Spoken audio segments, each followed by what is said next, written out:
In the heart of lush, green Calabar, where the rivers hummed lullabies to the hills and the trees whispered secrets of old, there lived a girl named Zahra. She was born to greatness, the only child of Chief Ikanem, a respected leader, and Mama Ibaro, a kind-hearted woman known across the region for her healing hands. Zahra was not just a chief's daughter. She was her mother's gentle spirit and her father's fire, wrapped in elegance. Her laughter warmed hearts. Her words calmed storms. Even as a child, elders would say, "This one was born with the sun in her chest." But fate does not ask who is kind before it strikes. One rainy evening, as thunder cracked across the skies and lightning touched the hills, a messenger arrived breathless at the palace gates. Zahra's parents, returning from a council journey, had been taken by a terrible road accident. Their carriage had been found crushed beneath a fallen tree, with no breath left in either of them. Zahra, barely 22 years old, was alone. The entire village mourned. Drums beat low for days. Wails filled the air. But from the ashes of sorrow, Zahra rose. Though her heart was heavy, she stood tall and strong. She took her father's place in the affairs of the land, and her mother's legacy of compassion.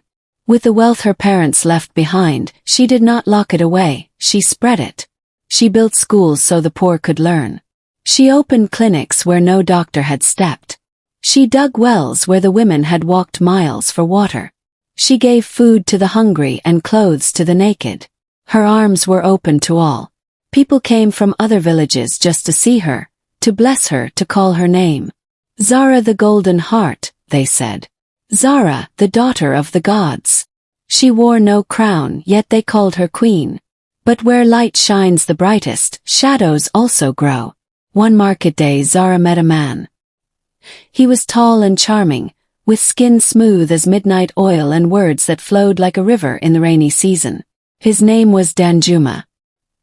He said he was a traveler from afar, a man with no home, just a heart looking for peace.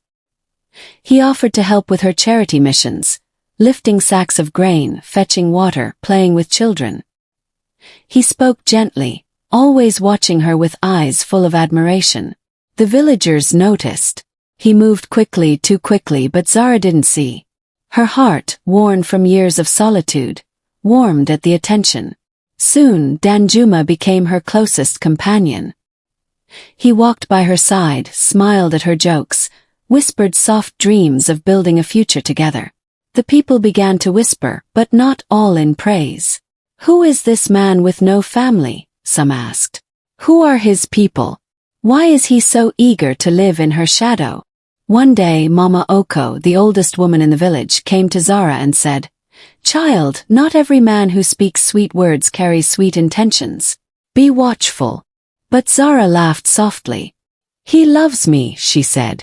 Weeks later, Danjuma moved into her great house. He slept in the guest quarters, but his presence grew heavier with each passing day. Then came the suggestion.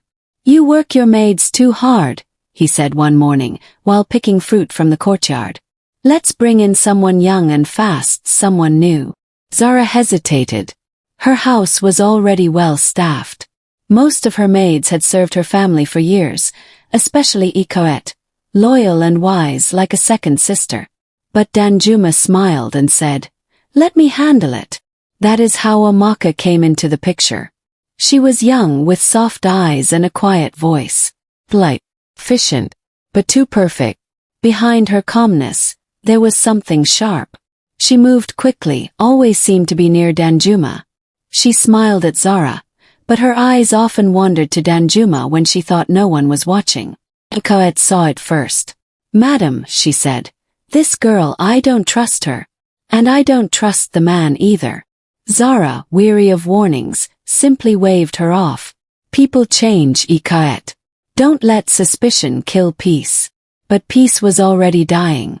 One day, Zahra left for a village far away to oversee the launch of a school she had sponsored. On the way, her body began to fail her. Fever, nausea, pounding headaches. She returned early and quietly, long before anyone expected her.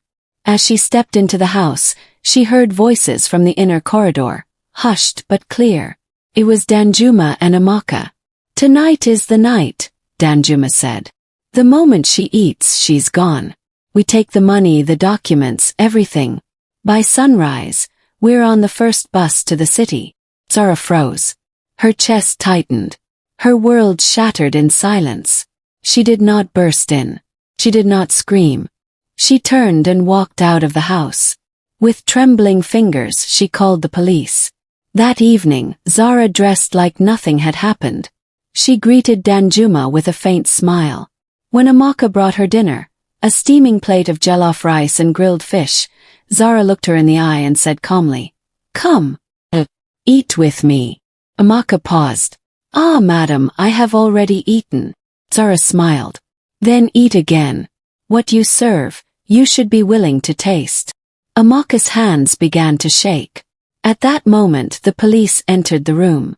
"Eat the food," one officer said firmly. Amaka burst into tears. She dropped to her knees and confessed everything. Poison. Plot. The promise of a new life in the city. She and Danjuma were lovers, and he had convinced her to help kill Zahra and take her wealth. Danjuma heard the commotion and tried to flee, but the officers gave chase. He ran through the back across the yard into the bush path, but he was caught near the river, hiding in panic. Both were arrested. That night, Zahra sat alone under the moon. She did not cry. Her heart was bruised but not broken. The next day, she visited the prison and looked them both in the eye. "You tried to take everything," she said quietly, "but what you could never touch was my soul." In time, she founded a home for girls like Amaka, poor, lost, and easily deceived. She opened new schools and helped young women learn trades, speak boldly, and never be fooled by sweet lies. Zahra's story spread far beyond Calabar. It was told around fires and under the stars. It became a warning and a wisdom. Beware the smile that hides a dagger. And remember, even a golden heart must learn to guard itself. And so the tale lives on. Of Zahra, the girl with the golden heart, who faced betrayal but rose with fire in her spirit and kindness still in her hands.